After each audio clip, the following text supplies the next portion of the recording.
je vous invite à ouvrir dans le livre de Josué.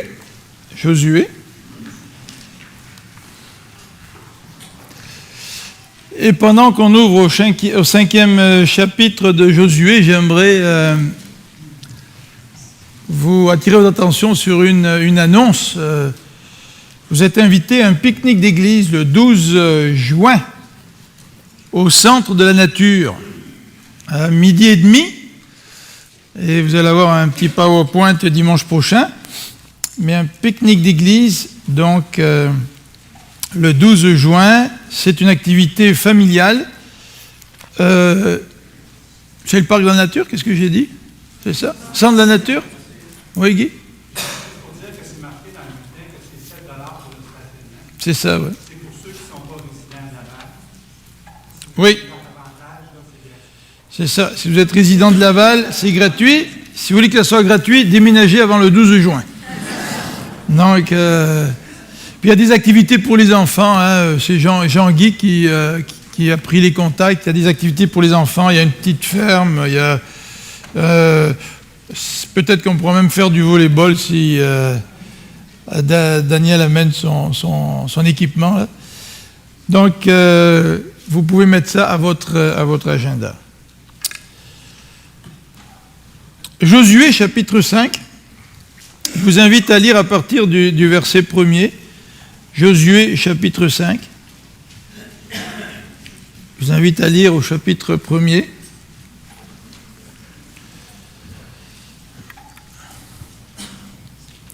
Et avant de débuter cette lecture, j'aimerais mettre un petit peu ce passage dans son contexte. Vous savez que Josué, c'est le successeur de Moïse à la tête du peuple d'Israël. Et Moïse est mort. Le peuple se retrouve tout près de la frontière pour passer en Canaan. Pour Josué, c'est tout un défi. Assumer le leadership à la suite de ce grand chef qui n'a pas son pareil.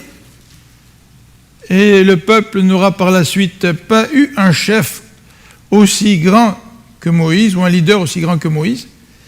Et voilà que Josué doit assumer la responsabilité de conduire le peuple dans le pays de Canaan. Et Josué envoie des espions. Vous vous rappelez l'histoire?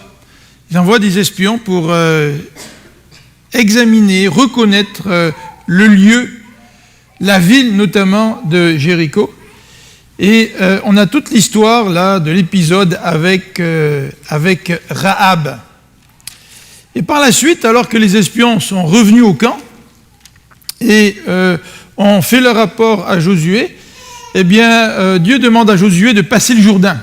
C'est comme si le peuple revivait en miniature la sortie d'Égypte en passant à travers la mer. Alors le peuple va passer à travers le Jourdain, Dieu va ouvrir un chemin dans les eaux afin que le peuple puisse passer. Et là, après avoir construit un genre de monument en souvenir de cette expérience-là, nous arrivons au chapitre 5. Et le chapitre 5 commence par une expression qui revient à plusieurs reprises, par exemple au chapitre 9, et par la suite. Et cette expression sert certainement pour voir le plan du livre, mais le verset 1er du chapitre 5 nous dit « Lorsque tous les rois des Amoréens, à l'occident du Jourdain, et à tous les rois des Cananéens, près de la mer, apprirent que l'Éternel avait mis à sec les eaux du Jourdain devant les enfants d'Israël, jusqu'à ce que nous ayons passé, ils perdirent courage et furent consternés à l'aspect des enfants d'Israël. » Ça, c'était un bon plan, tu sais. C'était un bon plan que d'ouvrir les eaux du Jourdain et de faire en sorte que le peuple d'Israël passe à travers les eaux. En tous les cas, les nations la prennent, les nations de Canaan, et là, ils perdent courage. Donc, la guerre, ce n'est pas juste une question de muscles, c'est aussi une question de psychologie. Et là, le peuple d'Israël va marquer un point au niveau psychologique. Et si j'avais été à la place de Josué, eh bien, j'aurais pu maintenant organiser mes forces et m'élancer en Canaan pour partir à la conquête du pays qui nous a été promis. Mais voilà que Dieu a d'autres intentions. Et Dieu leur dit ceci, notamment au verset 2. L'Éternel dit à Josué, « Fais-toi des couteaux de pierre et circoncis encore une fois les enfants d'Israël. » Jésus se fit des couteaux de pierre et il circoncit les enfants d'Israël sur la colline d'Aralot, c'est-à-dire littéralement des prépuces, la colline des prépuces. Ils veulent se rappeler de l'événement, donc ils donnent les noms correspondant aux événements qui se sont déroulés. Verset 4. Voici la raison pour laquelle Josué les circoncis. Alors là, il ne faut pas tout de suite apparaître le... Josué, donc, voici la raison pour laquelle Josué les circoncis. Tout le peuple sorti d'Égypte, les hommes, tous les hommes de guerre étaient morts dans le désert pendant la route après leur sortie d'Égypte. Tout ce peuple sorti d'Égypte était circoncis.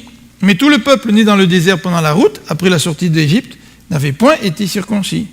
Car les enfants d'Israël avaient marché 40 ans dans le désert jusqu'à la destruction de toute la nation des hommes de guerre qui étaient sortis d'Égypte et qui n'avaient point écouté la voix de l'Éternel. L'Éternel leur jura de ne pas leur faire voir le pays qu'il avait juré à leur père de nous donner, pays où coule le lait et le miel. Ce sont leurs enfants qu'il établit à leur place, et Josué les circoncis, car ils étaient incirconcis, parce qu'on ne les avait point circoncis pendant la route. Lorsqu'on eut achevé de circoncire toute la nation, ils restèrent là à leur place, dans le camp, jusqu'à leur guérison. Franchement, Seigneur, c'est pas un bon plan là, de faire circoncire les soldats, les hommes, là, pendant 3-4 jours. Là, le peuple est un petit peu affaibli. Là. Les Amoréens et puis les peuples là de Canaan ont appris que le peuple venait traverser le Jourdain. Seigneur, il faudrait peut-être se dépêcher d'aller à la guerre, là, tu sais. Mais non, Dieu avait d'autres plans. Verset 7. L'Éternel dit à Josué, « Aujourd'hui, j'ai roulé de dessus vous l'opprobre de l'Égypte. » Ou j'ai roulé de dessus vous, ou j'ai effacé en quelque sorte l'opprobre de l'Égypte. Et ce lieu fut appelé du nom de Gilgal jusqu'à ce jour. Les enfants d'Israël campèrent à Gilgal, ils célébrèrent la Pâque le 14e jour du mois, sur le soir, dans les plaines de Jéricho. Ils mangèrent du blé du pays le lendemain de la Pâque, des pains sans levain et du grain rôti. Ils en mangèrent ce même jour. La manne cessa le lendemain de la Pâque. Quand ils mangèrent du blé du pays, les enfants d'Israël n'eurent plus de manne, et ils mangèrent des produits du pays de Canaan cette année-là. Alors on va prier ensemble.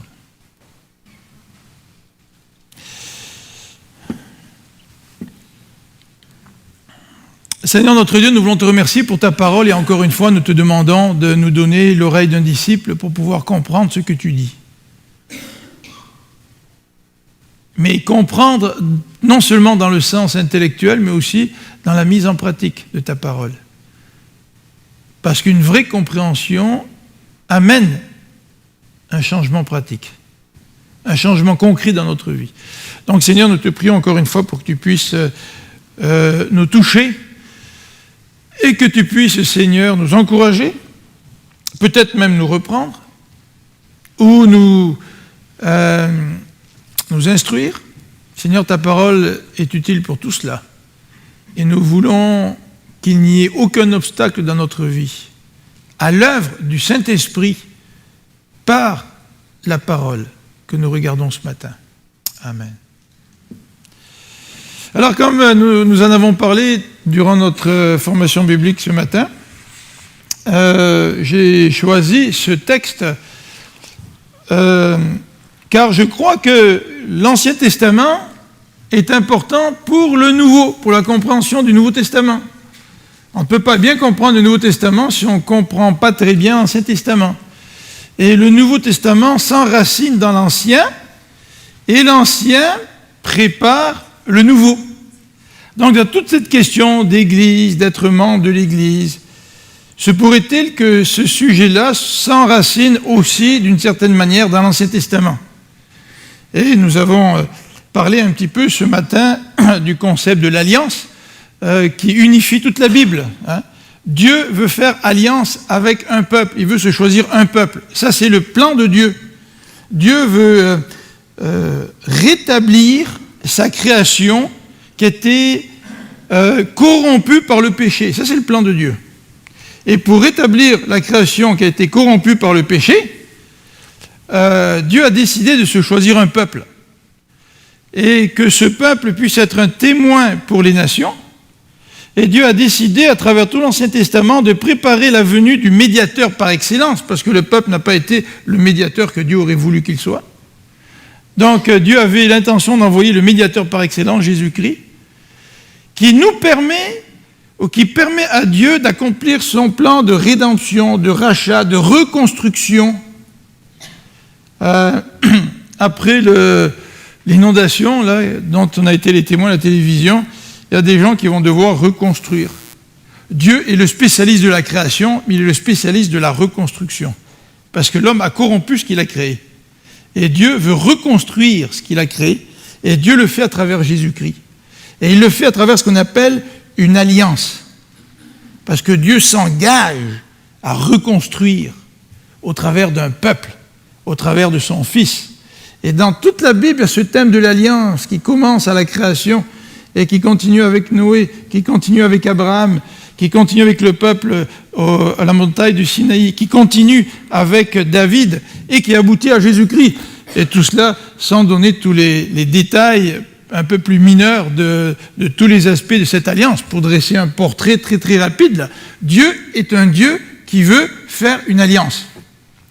Et c'est dans ce contexte-là que nous ouvrons le livre de Josué, parce que dans le livre de Josué, nous voyons que Dieu va renouveler une alliance. C'est lui qui renouvelle l'alliance.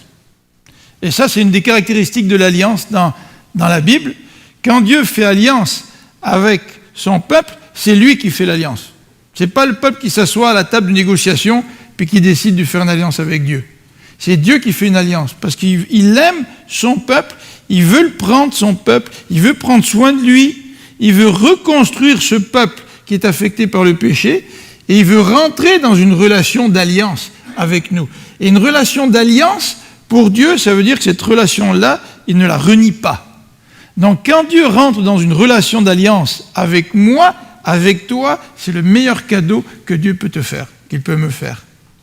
Parce que c'est un engagement que Dieu prend pour reconstruire en moi tout ce qui a été brisé par le péché, par la corruption, par la mort, n'est-ce pas? Et ça, c'est le plan de Dieu. Et dans ce passage de Josué 5, Dieu veut renouveler l'alliance qu'il a faite avec son peuple. Alors on va regarder deux éléments de l'alliance, parce que les deux éléments d'alliance correspondent à deux éléments dans le Nouveau Testament qui sont essentiels aux chrétiens. Et le premier élément, c'est le signe de l'alliance, c'est la circoncision. Alors on va regarder ensemble dans les versets 1 à 9 ce que le texte nous dit en ce qui a trait à la circoncision. Et par la suite, nous regarderons le repas de l'alliance. Parce que la Pâque, c'est le repas de l'alliance. Et les deux éléments, la circoncision et l'alliance, nous les retrouvons dans le Nouveau Testament. Le baptême a remplacé la circoncision, et le nouveau Josué nous a donné une nouvelle Pâque, un nouveau repas d'alliance. Puisqu'il dit même, ceci est mon sang, le sang de l'alliance qui a été versé pour vous. Donc j'ai choisi ce texte à cause du rapport que nous pouvons établir avec le Nouveau Testament, mais aussi pour montrer que les deux éléments de l'alliance que nous avons, ou les deux signes de l'alliance que nous avons dans le Nouveau Testament, que l'Église a dans le Nouveau Testament, c'est-à-dire le baptême et le repas du Seigneur, comme nous avons ici, s'enracinent dans deux signes de l'alliance, ou deux expressions de l'alliance que nous retrouvons dans l'Ancien Testament. D'une part, la circoncision, et d'autre part, le repas, donc la Pâque. Alors on va regarder tout d'abord la circoncision dans les versets 1 à 9, et j'aimerais faire un petit rappel et vous demander de tourner dans la Bible, dans le premier livre de la Bible, dans la Genèse au chapitre 17, Genèse au chapitre 17, et on va regarder l'institution de la circoncision. Alors, d'emblée, il faut dire que la circoncision a été pratiquée dans d'autres peuples aussi. Et je ne veux pas insister sur le côté sanitaire de la circoncision dans les pays chauds, comme les pays du Proche-Orient, mais Dieu a pris la circoncision qui se faisait à l'époque et il lui a donné un sens. Alors regardons un petit peu quel sens Dieu a donné à la circoncision. Alors j'aimerais vous présenter 3 éléments. Au verset 2 du chapitre 17, il nous est dit que Dieu veut établir l'alliance entre Abraham et lui. Il nous est dit que Dieu multipliera Abraham à l'extrême, c'est-à-dire énormément. Ça, c'est l'engagement de Dieu. Dieu fait des promesses à Abraham. Et le récit de ces promesses, nous le retrouvons à partir du verset 4. « Voici mon alliance que je fais avec toi. » C'est-à-dire une alliance est solennelle, c'est un engagement que Dieu prend, c'est un serment que Dieu fait, Dieu va accomplir ses alliances.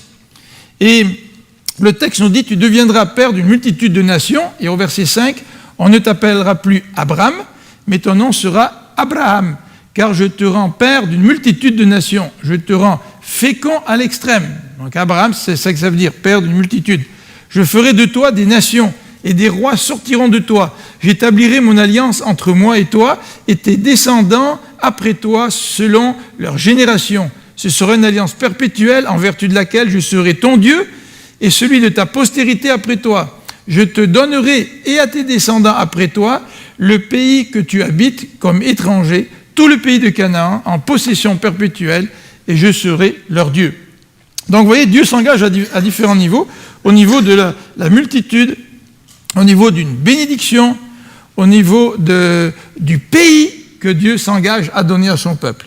Donc voilà les termes de l'alliance. Et Dieu a répété la promesse qu'il avait faite à Abraham. Au chapitre 12 de la Genèse, nous voyons que Dieu l'appelle déjà à quitter Ur en Chaldée, et il lui fait la promesse d'une alliance. Mais là, il y a quelque chose d'un petit peu nouveau dans ce chapitre 17, c'est qu'au verset 9, Dieu dit à Abraham, « Toi, tu garderas l'alliance. » Alors dans ce chapitre 19, l'accent est mis sur l'engagement d'Abraham. Abraham est appelé à garder l'alliance. Et c'est dans ce contexte qu'au verset 10, il est question de la circoncision. « C'est ici mon alliance que vous garderez entre vous et moi et ta postérité après toi. Tout mâle parmi vous sera circoncis. Vous vous circoncirez et ce sera un signe d'alliance entre moi et vous. À l'âge de 8 jours, tout mâle parmi vous sera circoncis, selon vos générations, qu'il soit né dans la maison ou qu'il soit acquis à prix d'argent de tout fils d'étranger, sans appartenir à ta race. On devra circoncire celui qui est né dans la maison et celui qui est acquis à prix d'argent, et mon alliance sera dans votre chair une alliance perpétuelle. » Ça, c'est intéressant. C'est que Dieu veut une manifestation de l'alliance. Il veut que le peuple ait un signe de l'alliance. Dieu est un Dieu concret. Et Dieu veut que d'une façon concrète, le peuple sache jusque dans son corps que Dieu a fait alliance avec lui. Et ça, c'est assez extraordinaire. Dieu veut que le peuple se rappelle de cela. Donc le signe de l'alliance, c'est un encouragement certainement pour le peuple d'Israël, à se rappeler que Dieu est un Dieu d'alliance. Maintenant, si vous lisez le verset 14 nous dit « Un mâle incirconcis qui n'aura pas été circoncis dans sa chair sera exterminé du milieu de son peuple. Il aura violé mon alliance. » Donc voyez-vous, la manifestation pratique de l'alliance est tellement importante que si quelqu'un n'accepte pas le signe concret de l'alliance, c'est-à-dire la circoncision, il ne fera pas partie du peuple d'Israël. Donc on ne peut pas dire que l'engagement de Dieu reste un engagement mystique sans une expression concrète. Autant l'expression concrète peut être vide, mais autant sans le signe concret, il n'y a pas d'appartenance au peuple de Dieu. Alors, l'institution du signe de l'alliance remonte évidemment à Abraham, mais maintenant dans ce passage de Josué, nous pouvons nous poser certaines questions. En tout cas, la question que nous pouvons nous poser, c'est pourquoi Dieu demande à Josué de circoncire le peuple. Alors que si la circoncision faisait partie de l'alliance, et c'était l'expression concrète de l'alliance, pourquoi le peuple n'était pas circoncis?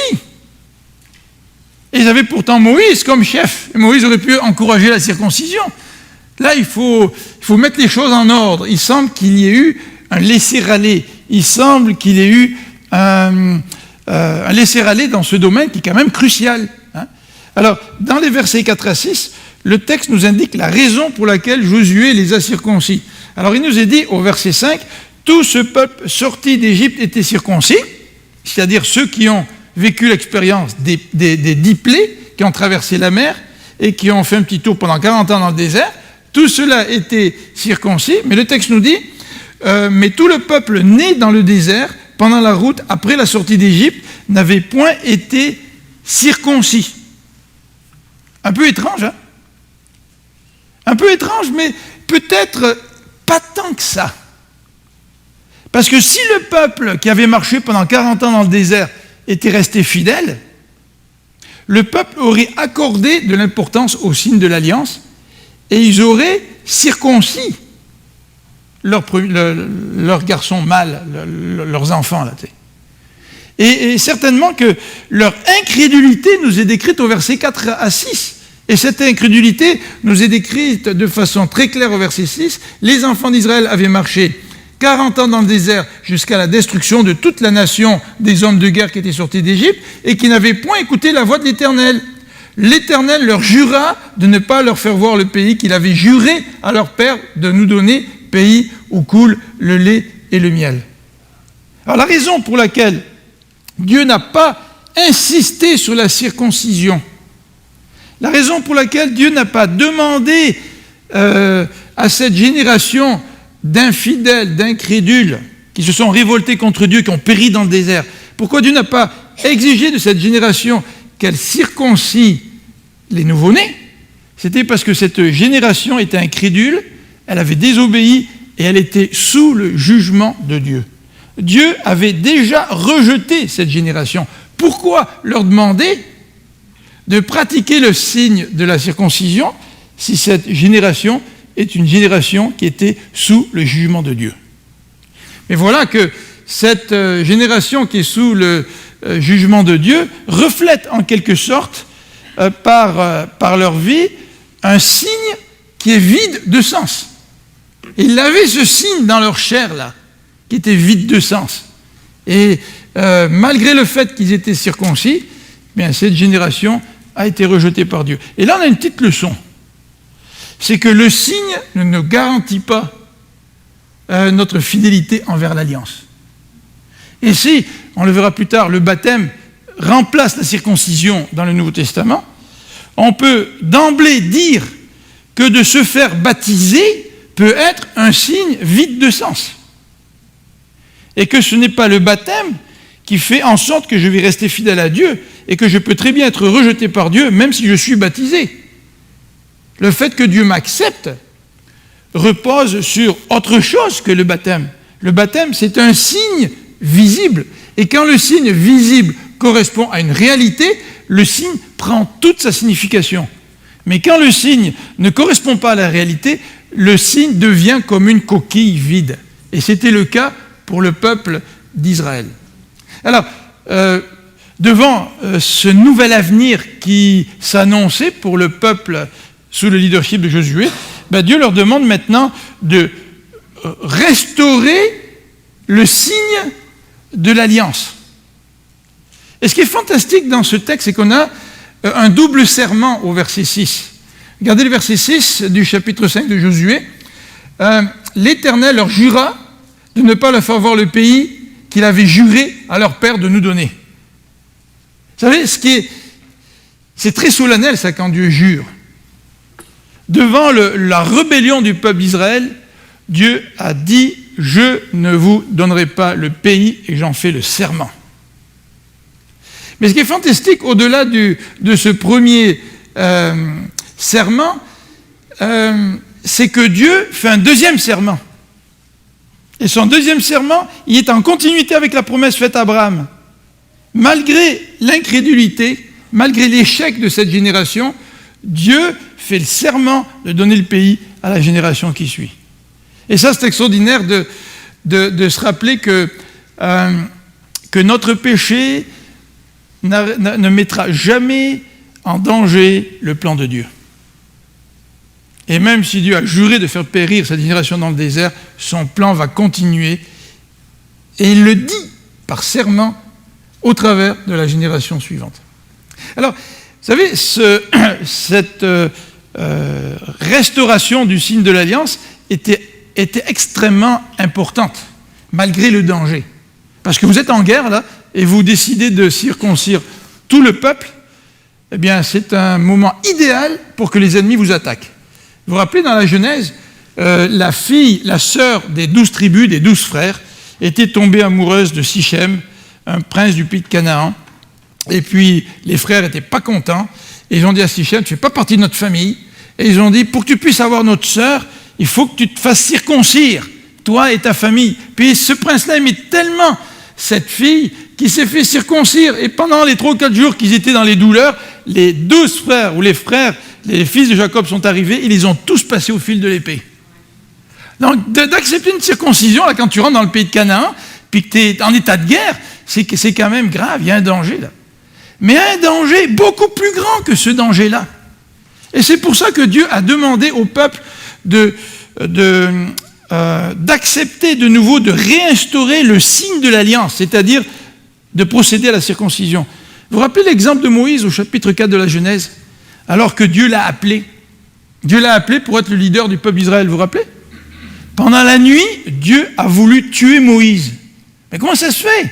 Dieu appelle Moïse pour qu'il devienne le leader du peuple, qu'il a libéré le peuple d'Égypte. Il lui donne une mission extraordinaire. Moïse ne veut pas y aller. Puis Dieu le convainc d'y aller, le force à aller. Et pendant la nuit, alors qu'il voyageait vers l'Égypte, Dieu voulait le tuer. Parce que Moïse n'avait pas été sérieux quant au signe de l'alliance. Il n'avait pas circoncis ses propres fils. Et vous vous rappelez l'histoire là? La mère a circoncis son fils et a appelé son mari du titre suivant époux sanglant, parce qu'elle savait que l'Éternel était en train de vouloir mettre à mort Moïse, parce que Moïse n'avait pas été sérieux avec le signe de l'alliance. Donc au-delà du danger de la circoncision face à des ennemis qui pouvaient éventuellement les attaquer, il y avait un danger encore beaucoup plus grand, celui de ne pas accepter ce signe de l'alliance à l'intérieur de leur corps et d'être rejetés par Dieu et d'être exterminés eux-mêmes par les nations de Canaan qui devaient être exterminés par le peuple d'Israël. Au lieu que ce soit le peuple d'Israël qui puisse envahir le pays de Canaan, bien, si le peuple d'Israël n'était pas sérieux avec le signe de l'alliance, eh bien, il faisait face à un danger beaucoup plus grand, celui d'être rejeté par Dieu et d'être, eux, exterminés par ces peuples qui habitaient Canaan. Donc la restauration du signe de l'alliance est extrêmement important.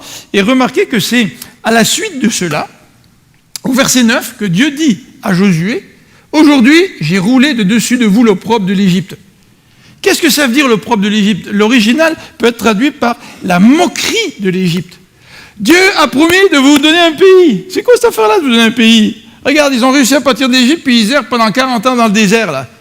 Et quand le peuple est sur le point de rentrer dans le pays, que le peuple a réglé cette question de l'alliance et du signe de l'alliance, Dieu dit, à ce moment-là, maintenant, aujourd'hui, j'ai enlevé l'opprobre de l'Égypte de dessus de vous. J'ai effacé la moquerie de l'Égypte. En d'autres termes, je suis en train d'accomplir la promesse que j'ai faite à Abraham de vous donner un pays. Et l'accomplissement de la promesse passait par la réinstauration du signe de l'alliance, donc à travers la circoncision.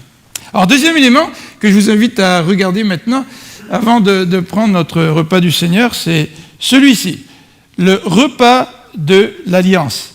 Vous savez que l'Alliance, elle a été faite donc au Sinaï, mais vous savez que ce repas de l'Alliance, qu'on appelle la Pâque, elle a été instituée avant la sortie d'Égypte, à l'occasion de la 10e plaie. Et on retrouve cette institution de la Pâque dans Exode au chapitre 12.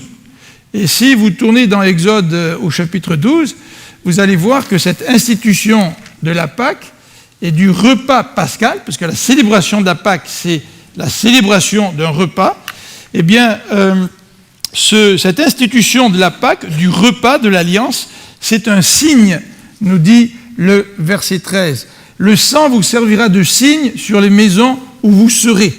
Je verrai le sang et je passerai par-dessus vous, et il n'y aura point de plaie qui vous détruise quand je frapperai le pays d'Égypte. » Et au verset 14, il est dit « Vous conserverez le souvenir de ce jour et vous le célébrerez par une fête. » Donc le repas de l'Alliance, c'est un souvenir, c'est un rappel, c'est un signe. Et c'est un signe en rapport avec le pays promis. Regardez le verset 25 de l'Exode au chapitre 12. « Quand vous serez entrés dans le pays que l'Éternel vous donnera selon sa promesse, vous observerez, quoi ? Le repas de l'Alliance. Vous observerez le repas pascal. Quand vous serez rentrés dans le pays promis. » Et la promesse est reliée à l'observation de ce repas pascal, au point où Dieu dit « Vous observerez cela comme une loi pour vous et pour vos enfants à perpétuité. » Et le verset 26 ajoute « Lorsque vos enfants vous diront « Que signifie pour vous cet usage ?» vous répondrez « C'est le sacrifice de Pâques en l'honneur de l'Éternel qui a passé par-dessus les maisons des enfants d'Égypte en Israël lorsqu'il frappa l'Égypte et qu'il sauva nos maisons. » N'est-ce pas qu'il y a un lien avec le repas du Seigneur ? Moi, j'aime ça. Chez les Juifs, il y a plein de fêtes. Et j'imagine que les enfants, dans une famille juive, devaient se tourner constamment vers leurs parents pour leur demander ce que ça signifiait. Et quand je regarde l'Église aujourd'hui, je me dis on n'a pas beaucoup de fêtes. Et les fêtes sont des outils pédagogiques pour enseigner nos enfants, n'est-ce pas ? Et le peu de fêtes que nous avons, fête et Noël et Pâques, parfois nous ne les fêtons même pas vraiment. Tu sais. Alors que Dieu, qui est un pédagogue par excellence, a donné des moyens au peuple d'Israël pour que le peuple d'Israël puisse instruire leurs enfants au travers de différentes fêtes, notamment celui du repas de l'Alliance. Alors ce repas de l'Alliance, eh bien Josué reçoit de Dieu l'ordre de le célébrer.